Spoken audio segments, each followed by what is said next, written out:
नमस्कार, मैं हूं अंकुर और आप देख रहे हैं सत्यहिंदी.com। सत्य हिंदी की एंड्रॉयड ऐप डाउनलोड करने के लिए इस वीडियो के डिस्क्रिप्शन में जाइए, वहां पर आपको एक लिंक मिलेगा, वहां से आप ऐप डाउनलोड कर सकते हैं। अब एक नजर डाल लेते हैं अब तक की खबरों पर। पेट्रोल की कीमत लगातार बढ़ती जा रही है और हालत यह है कि मध्य प्रदेश की राजधानी भोपाल में इसकी कीमत 100 रुपए प्रति लीटर तक पहुंच गई है। महंगा पेट्रोल आम आदमी की कमर तो तोड़ ही रहा है, तेल डालने वाली मशीनें भी इस रीडिंग को लेने में फेल हो गई हैं। ऐसा इसलिए हो रहा है क्योंकि ये मशीनें पुरानी हैं और इनमें 2 अंकों को ही दिखाने की व्यवस्था है। ये मशीनें 3 अंकों को नहीं दिखा पा रही हैं और लोगों को पेट्रोल नहीं मिल पा रहा है। जानकारों के मुताबिक 2021 में अब तक पेट्रोल डीजल के भाव 16 बार बढ़ चुके हैं और हालात ये हो गए हैं कि देश की आर्थिक राजधानी मुंबई में पेट्रोल 94.46 रुपए प्रति लीटर तक पहुंच चुका है, जबकि डीजल की कीमत 85.70 रुपए प्रति लीटर हो चुकी है। वहीं दिल्ली में भी पेट्रोल और डीजल की कीमत 88.14 और 78.74 रुपए प्रति लीटर हो चुकी है। 2 दिन के राजस्थान दौरे पर गए राहुल गांधी ने आज अजमेर के रूपनगढ़ में किसान रैली में हिस्सा लिया। इस दौरान वो खुद ही ट्रैक्टर चलाकर पहुंचे। वहीं किसान सभा में लोगों को संबोधित करते हुए राहुल गांधी ने कहा, जब ये कानून लागू होंगे तब हिंदुस्तान के किसी भी युवा को रोजगार नहीं मिलेगा। मोदी कहते हैं कि मैं विकल्प दे रहा हूँ। हाँ, हम मानते हैं वो विकल्प दे रहे हैं। वे 3 विकल्प हैं, भूख, बेरोजगारी और आत्महत्या। राहुल ने एक बार फिर कहा कि मोदी उनके 2 मित्रों का ही फायदा करना चाह रहे हैं और वो कृषि क्षेत्र को भी उनके हवाले करना चाहते हैं।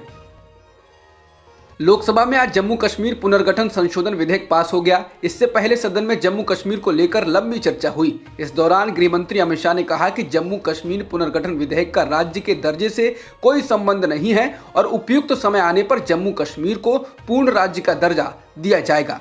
लोकसभा में जम्मू कश्मीर पुनर्गठन संशोधन विधेयक 2021 पर चर्चा का जवाब देते हुए गृह मंत्री ने कहा, इस विधेयक में ऐसा कहीं भी नहीं लिखा है कि इससे जम्मू कश्मीर को राज्य का दर्जा नहीं मिलेगा। लोकसभा में कांग्रेस नेता अधीर रंजन चौधरी ने कहा कि जम्मू कश्मीर से अनुच्छेद 370 को हटाने के वक्त केंद्र ने जो सपने दिखाए थे वो पूरे नहीं हुए हैं और तो और वहां अभी तक हालात भी सामान्य नहीं हुए हैं। इसी के साथ अधीर रंजन चौधरी ने कहा कि गृह मंत्री ने कहा था कि कश्मीरी पंडितों को वापस लाया जाएगा। क्या आप पंडितों को वापस लाने में सफल रहे हैं? आपने कहा कि आप गिलगित बाल्टिस्तान को लाएंगे। हालांकि ये बात की बात है, लेकिन कम से कम उन्हें तो वापस लाइए जो वहां से विस्थापित हुए हैं। वित्त मंत्री ने लोकसभा में बजट पर बोलते हुए कहा कि यह बजट पीएम नरेंद्र मोदी के अनुभवों पर आधारित है जब वे गुजरात के मुख्यमंत्री थे।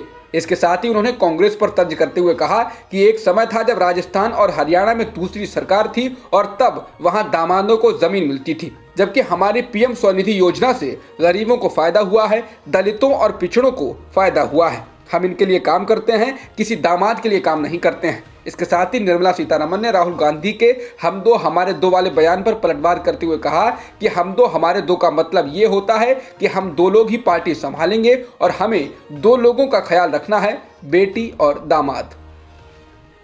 मोदी सरकार की नीतियों को लेकर अक्सर सवाल उठाने वाले बीजेपी नेता और राज्यसभा सांसद सुब्रमण्यम स्वामी ने अब भारत चीन सीमा विवाद को लेकर भी मोदी सरकार को घेरा है। सुब्रमण्यम स्वामी ने शनिवार को ट्वीट कर कहा कि प्रधानमंत्री ने 2020 में कहा कि कोई आया नहीं, कोई गया नहीं।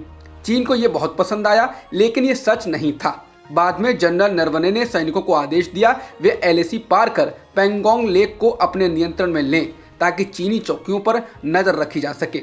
अब हम वहां से पीछे हट रहे हैं, लेकिन डेप्सांग से चीन के पीछे हटने का क्या हुआ? अभी तक नहीं हुआ है। चीन बहुत खुश है। एक जमाने में बिहार के मुख्यमंत्री नीतीश कुमार के बेहद करीबी रहे जाने माने चुनावी रणनीतिकार प्रशांत किशोर के बक्सर स्थित घर पर बुलडोजर चला है। ये उनका पुश्तैनी घर है। शुक्रवार को पहुंचे स्थानीय अधिकारियों ने उनके घर की 4 दीवारी और मुख्य दरवाजे को गिरा दिया। यह घर राष्ट्रीय राजमार्ग 84 के नजदीक अहिरोली गांव में है। मौके पर मौजूद लोगों का कहना है कि स्थानीय अधिकारियों के अमले ने कुछ ही मिनटों में ढहाने की कार्रवाई को अंजाम दे दिया। हालांकि प्रशासन ने राष्ट्रीय राजमार्ग के चौड़ीकरण को इसके पीछे का कारण बताया है, लेकिन चूंकि प्रशांत एक तरह से बीजेपी जेडीयू के सियासी विरोधी भी हैं और इससे पहले भी विपक्षी नेताओं और विरोधियों के खिलाफ केंद्रीय जांच एजेंसियां छापेमारी से लेकर नोटिस देने की कार्रवाइयां कर चुकी हैं, ऐसे में प्रशांत के घर पर की गई इस कार्रवाई को लेकर शंका पैदा होती है।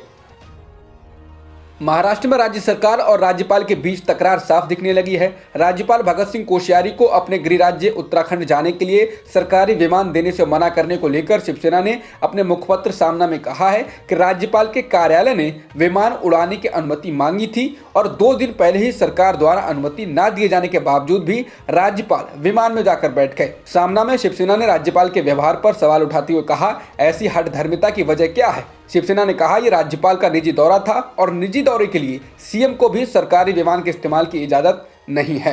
इसके साथ ही शिवसेना ने राज्यपाल को राजनीतिक कठपुतली बताते हुए कहा कि वो बीजेपी के एजेंडे पर नाचने के लिए मजबूर हैं।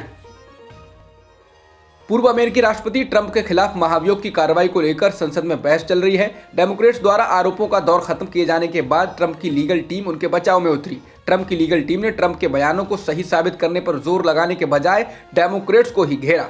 ट्रंप की टीम ने डेमोक्रेट्स को पाखंड वाला और नफरत फैलाने वाला बताया। इसके साथ ही संसद परिसर में हिंसा के लिए ट्रंप का हाथ होने से साफ इनकार किया। बता दें, डेमोक्रेट्स ने आरोपों के दौर के दौरान हिंसा की वीडियो के आधार पर कहा था कि ट्रंप दोषी हैं और अगर उनको दोषी नहीं ठहराया गया तो वे एक बार फिर से ऐसा कर सकते हैं।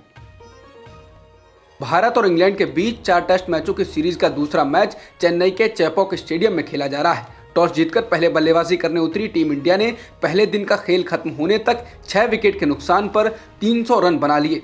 हिटमैन के नाम से जाने जाने वाले धाकड़ बल्लेबाज रोहित शर्मा ने आज 161 रनों की खूबसूरत पारी खेली। ये उनके टेस्ट करियर का 7वां शतक था। वहीं इंग्लैंड की ओर से जैक लीच और मोइन अली ने 2-2 विकेट चटकाए।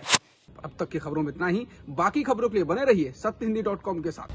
सत्य हिंदी का ऐप डाउनलोड करें गूगल प्ले स्टोर पर।